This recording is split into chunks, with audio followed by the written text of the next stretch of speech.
So we have this particular example, negative square root of 5. Then the second root would be square root of 5. So allow me to write here root 1, that is negative square root of 5. Is natin. And the root number 2, we have positive square root of 5.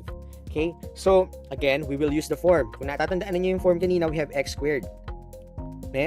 Minus the sum of the roots, that is root 1 plus root 2. And we will put x here, plus the product of the two roots, that is root 1 times root 2, equals 0. And we have this particular root 1. So allow me to share here how we add this particular two roots. Root 1 plus root 2. That is negative square root of 5 plus positive square root of 5. Okay? And we all know that is going to be 0, right? So that is 0.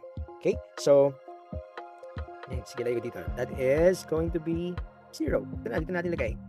So, by the way, ito may papalitan mamaya ng 0. So, we have another method. We have product of the two roots.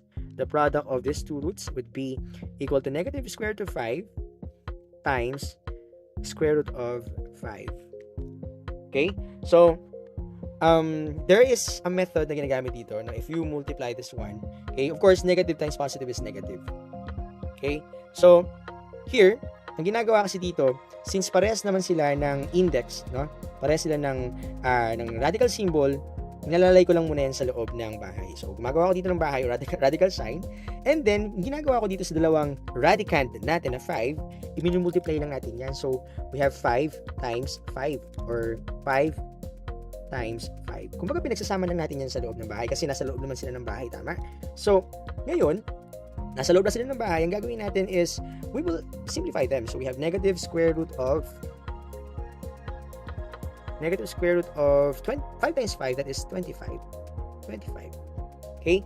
So, we can simplify this one, right? Square root of 25, that is a perfect square number. And that is going to be positive or negative 5. So we have here negative, no? So, the answer would be negative 5. Okay? So, square root of 25, that is 5.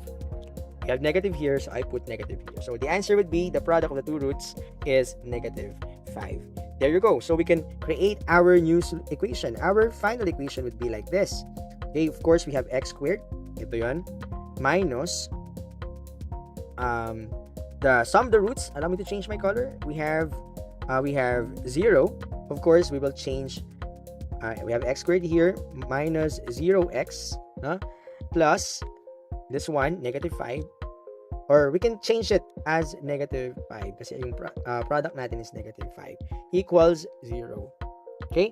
So, of course, we can simplify this one. 0x, we can cancel them out. And the final equation would be x squared minus 5 equals 0.